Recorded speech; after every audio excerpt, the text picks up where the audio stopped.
In Baldur's Gate 3, three figures stand drenched in blood and destiny: the Dark Urge, Orin the Red, and Savarok Onkev. But what exactly binds an amnesiac killer, a shape-shifting murder artist, and a long-dead warlord? Well, the answer is written in blood across their generations. All of them are touched by the legacy of Baal, the Lord of Murder. See, the main character of every single Baldur's Gate game has always been a Baal spawn, a child of Baal. And of course, that thread continues here. But alright, let's go back a bit to set this up. As we covered in our last video, long ago during the Time of Troubles, Baal foresaw his own demise and imbued mortal children with his essence. These offspring, known as Baal spawn, were intended as vessels to resurrect him. Now, most Baal spawn were born the usual way, the result of the gods' many dalliances with mortal women, and their lives tended to be nasty, brutish, and oftentimes short. One of them, Savarok Onkev, nearly brought an entire city to ruin with war and murder in Baal's name nearly 100 years ago. Now, he was stopped, but his murderous legacy continues to loom large, hidden in the city. And now, Baldur's Gate faces an even newer generation of Baal's Chosen. Of course, we know them as the Dark Urge and Orin the Red, two very different heirs to the Lord, each with a devoted servant or mentor that stokes their flames. Now in this video, we'll delve into the origin, personality, and the twisted relationships of the Dark Urge, Baal's perfect child, and the walking embodiment of murder itself. But before we do that, this video is brought to you by Ghostfire Gaming and their new release, The Ethereal Expanse: Dreams of the Drowned God. Dreams of the Drowned God is a 5e campaign for characters level 1 to level 13, designed by Will Doyle, known for his work on Rime of the Frostmaiden, Tomb of Annihilation, and The Wild Beyond the Witchlight. See, let me tell you why this is exciting. Back in 2022, Wizards of the Coast released the Spelljammer setting for 5th edition, and let's just say that the reception was not great, with people particularly disappointed with how bare bones the ship combat rules were. Well, fast forward to 2023 and Ghostfire Gaming released the Ethereal Expanse, a setting set in the astral plane with some real ship rules and combat. Customizable and upgradable ships, rules for ship movement and astral battles, navigation, supplies, crews, morale, handling, the magic of the vessels. I mean, there were over 30 pages dedicated to all of these concepts. And of course, everything else that a setting needs, like locations and whatnot. But well, Dreams of the Drowned God is exciting because it is giving us finally an actual adventure in this setting. We will finally get to sail the astral sea like God intended. The adventure is a point-crawl sandbox, allowing players to chart their own course across numerous worlds aboard their ship, using a unique balance of war mechanic that allows the game master to track the shifting allegiances and military readiness of the story's major factions. Player actions can push a faction towards open war or keep their relative peace, triggering dynamic events that reshape the world. The adventure is driven by the Clue Board, a physical collection of illustrated handouts that players will investigate. Players will uncover secrets and expand the board, revealing new plot threads and destinations. Check out Ethereal Expanse: Dreams of the Drowned God right now on Kickstarter. The link is in the description. But now, back to the video. The Dark Urge is one of the origin stories that you can choose from when starting up the game.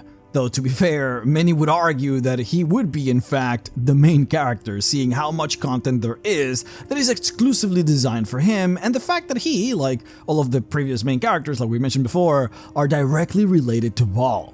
But interestingly enough, out of all of the Baal spawn that have ever existed, the Dark Urge might literally be the closest to Baal that we have ever seen. See, unlike Baal's other offspring, the Dark Urge was not born in any normal sense of the word. Baal handcrafted, literally designed the Dark Urge from his own flesh and blood, creating what we would call a pure-blood Baal spawn, imbued with an infinite appetite for murder. All other Baal spawn had Baal's blood, of course, but diluted as they shared both the god's blood but also their mother's mortal blood. And then you can have someone like Orin, who is a second-generation Baal spawn, effectively not the child of Baal, but a child of a Baal spawn instead. And we have had many of those in the past, but the Dark Urge has been the first real pure blood. In the god's eyes, this actually made the Dark Urge his perfect child. Murder incarnate, a being who existed solely to kill in his name. And indeed, Baal loved the Dark Urge in a way that he showed no other spawn, lavishing the Urge with attention and second chances that, well, a chaotic deity would never ever grant to any other. Where most other Baal spawn were, well, pawns to be expended, the Dark Urge was groomed as the true heir of murder. Now, growing up, the Dark Urge actually spent some time outside the cult of Baal, enough to experience what you would consider a brief, normal childhood. They were taken in by a kind-hearted couple in Baldur's Gate, and for a while it seemed that they might actually live a peaceful life. But you can guess how that ended. Everything was fine until the Urge struck. An insatiable bloodlust created from the blood of Baal that runs in his veins. And so, the Dark Urge butchered their beloved foster parents and everyone that they once cared about, before presumably finding their way to the cult. See, over time, the Dark Urge grew to become a calculated killer utterly loyal to the concept of Baal. Once practiced in the art of murder, as soon as he turned of age, Baal himself sent a fiend named Sceleritas Fel to guide them into understanding who they really were, and the great things that they were expected to do. Of course, assisting him in eventually coming to lead the entire cult of Baal. At this time, the Dark Urge believed in killing for killing's sake, showing no flair or sadism, just simply efficient, methodical death. Quick and simple.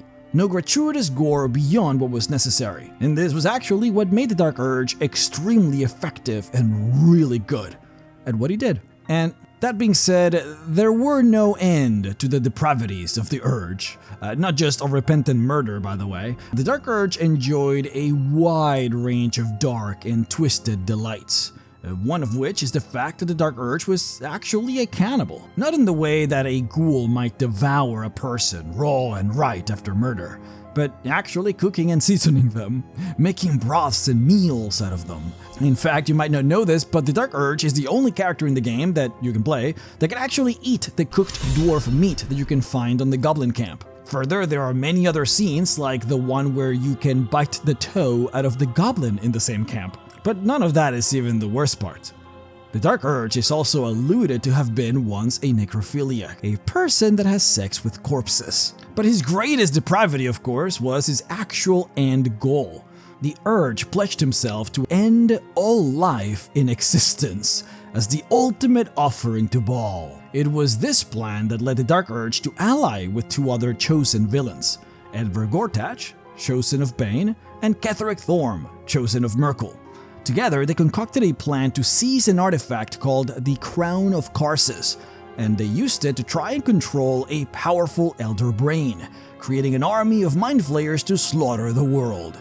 And, well, for a while, the plan was actually working. But here's where things get interesting. Enter Orin the Red. Orin was the Dark Urge's second in command in the cult, and to put it mildly, she hated playing second fiddle to the Urge. While the Dark Urge was off brooding and planning genocidal warfare, Orin was watching with jealousy and scorn. She despised the way the Dark Urge killed without style, as she saw it. In Orin's view, the Urge's murders were mindless, mere slaughter with no artistry, unworthy of Baal's glory. The Dark Urge, conversely, thought Orin's elaborate theatrical kills were a waste of time. Baal only cares about body count, and never pageantry. See, inside of the Temple of Baal in the game, if you enter the Chosen's room, which by the way, that was the Dark Urge's original room, you can actually find a note written by the Urge and directed towards Orin. In there it says, quote, "Little sister, whatever in the Grey Wastes are we going to do with you? Baal will never care that you waste your time posting your corpse dollies. Baal doesn't care whether you give him the corpse of a pauper or a king. At the end of the day, all Father wants is death in droves, death in numbers, to sup away the life of this dull world as swiftly and widely as we can. You plan, you plot, you prevaricate, and you waste his time. Baal doesn't need us to think, he needs us to kill. You kill beautifully, and have talents in your shape's magics that I never will. But you do not understand, Lord Baal. Perhaps it is a falling of your diluted blood. as a mere grandchild. I am a soul living pure blood. I will accept no challenge from you until you show some damned respect." End quote. Now, this is the perspective, of course, of the Dark Urge, but what is also particularly interesting is that Savarok, another Ball spawn that we can find in the game, but one particularly close with the designs of Ball since he has been doing Ball's work for 100 years, he said this, quote, "Our Lord does not care for beauty. Ball cares only for death. Death in numbers, death in droves." End quote. It's interesting, of course, because Savarok is actually Orin's grandfather, so not even her grandpa approves of her philosophy. But anyhow, this fundamental disagreement put the Urge and Orin at odds against each other long before the final betrayal, and Ball, twisted father that he is, seemed content to watch his children vie for his favor through ever more depraved acts. As the cult's leader and Ball's favorite, the Dark Urge was blind to just how badly Orin wanted to replace him. The fatal mistake came during the heist at Moonrise Towers when the alliance of Chosen, Gorthash, Ketheric, and the Dark Urge attacked the Illithid colony below the towers and then used the Crown of Karsus to dominate the Elder Brain. At that very moment of triumph, that's when Orin struck. She crept up and drove a dagger right into the Dark Urge's skull, then plunging an Illithid tadpole right into his brain. Now, ironically again, when this should have been, for all intents and purposes, the Urge's moment of triumph, instead he became the very first to be enslaved by the tadpoles. And so, Orin rose to become the new Chosen of Ball, while she left her former boss merely for dead, to await his eventual transformation into an Illithid. The Dark Urge might have actually just died there and then if it wasn't for the fact that a necromancer named Cressa Bonedaughter found the comatose Urge and dragged him to her laboratory in the colony for study. And for days the Dark Urge lay broken, skull split, brain partially liquefied, right there as Cressa literally just took him apart and put him back together in mad scientist fashion. A journal that you can find even states that the Urge once awoke while Cressa was performing a vivisection and his intestines were just out.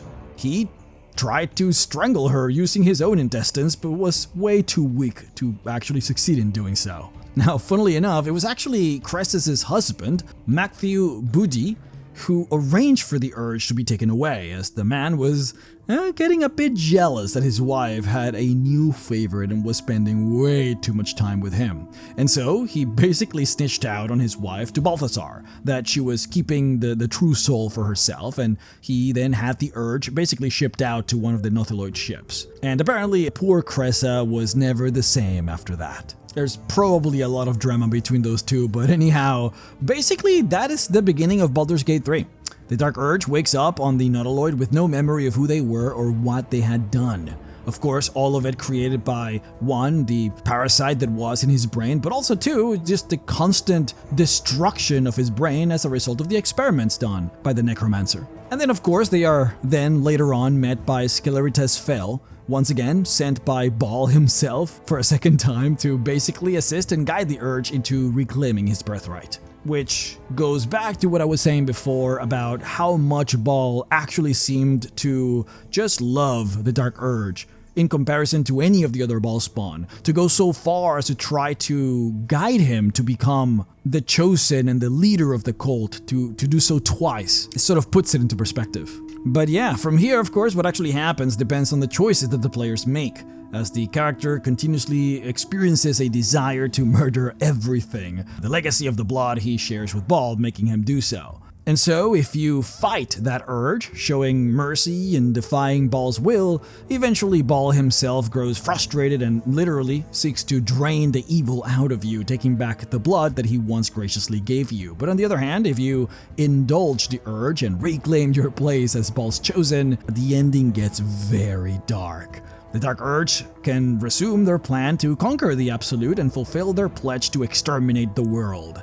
We're talking mass slaughter on an apocalyptic scale. Baldur's Gate in flames, everyone dead by your hand, and I mean literally it's like the destruction of the world. with, of course, the Dark Urge basking in Baal's favor as the literal last living creature in Faerun. But you guys already know how all of that goes. Instead, I want to talk about some of the more deeper stuff about the lore for the Dark Urge that I personally find very, very interesting, that I feel that you guys might actually enjoy to listen to. See, it was actually the Dark Urge himself, not Ketheric or Gortash. It was he who was the one that literally placed the crown on top of the Netherbrain. He was the one to do it. But more than that, out of all of the Chosen, it was actually the Dark Urge whom the Netherbrain respected the most. The Urge's plan for what to do with the Illithid army, it was actually so devious and so cruel that the Netherbrain even stated that it would have followed it willingly if it all came to be. And so when the Dark Urge was eventually taken out by Orin, the brain literally actually felt abandoned. It felt like it had a connection with the Dark Urge that was then just severed from it. In fact, there are reasons to believe that the Netherbrain even mourned the disappearance of the Dark Urge.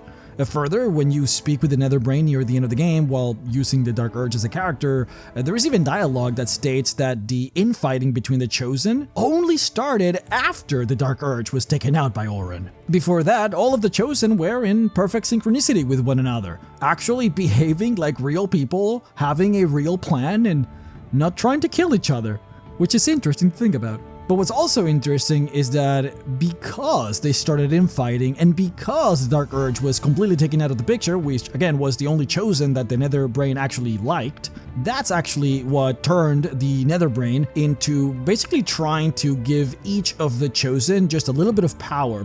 Power that it was expected for them to use against one another in order to keep them busy and distracted while the brain sought an escape. It was the disappearance of the Dark Urge that caused the Netherbrain to try and leash out. See, I find the Dark Urge, before he was broken, to have been one of the most interesting but also, of course, scary characters ever.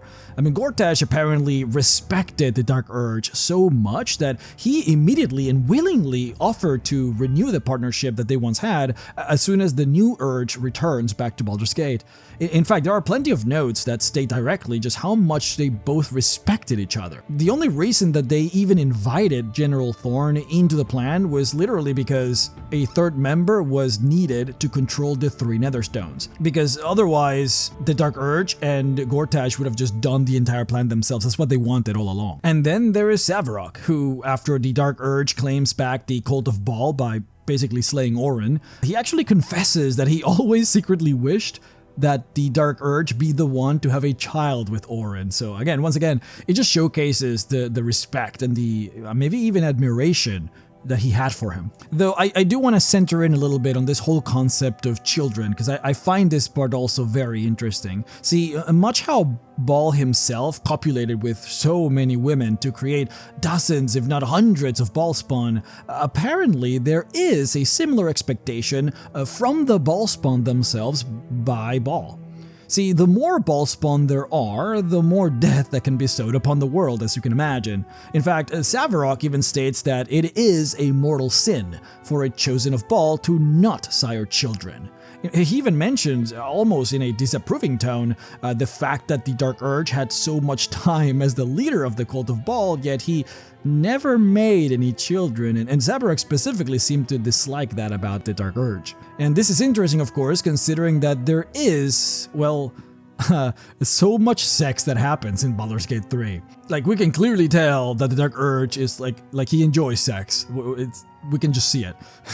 And also, you have to keep in mind that, originally, the game was meant to have the Dark Urge to be the main character. So, all of these romance options, they were very likely designed with the idea, if not with the intention, that the Dark Urge was going to be the main player character. So, that makes this entire thing, right, about him not having children to be particularly interesting. It's just a curious thing. Did he become more interested in this sort of dalliance perhaps after he was ousted from the cult and lost his mind? Or was he always like this, but somehow was never able to, sire children, to copulate perhaps?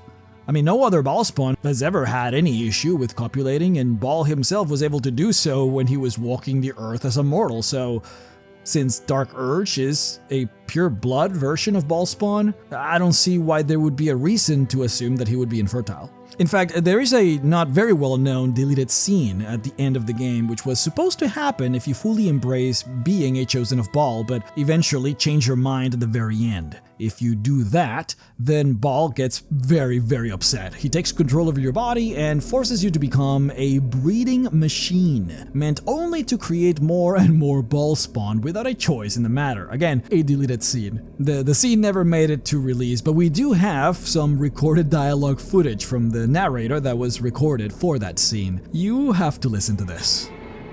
As you awaken, your naked form aches with the exertions of coupling. As effusions mingle with the cesspool around you, your lover sleeps yet. The urge has congealed in your mind and made of you a beast, a feral carcass with but a twitching knife arm. Baal has use left for you. Following your failure, a new duty swelled within you. Sire a new legion of Baal spawn and set them upon self-slaughter. Your progeny must succeed where you fell. With your holy mission came the power to commune with the beasts. Your memory of last night's act is absent. In the moment of mounting, your mind emptied itself and you could think only of Baal. The knoll's rump seemed to become his temple's graven altar where you once led worship. Baal demands the birth of a horde on your back in your septic nest. Were you to encounter 50 a night, it would still not be enough. Thus you shall spend the rest of your days rutting. The lash of father's disappointment, the only thought in your rat's mind. What delights will you plumb next? Displacer beasts, wargs, carrion crawlers. Thus you shall spend the rest of your days rutting. The lash of father's disappointment, the only thought in your rat's mind.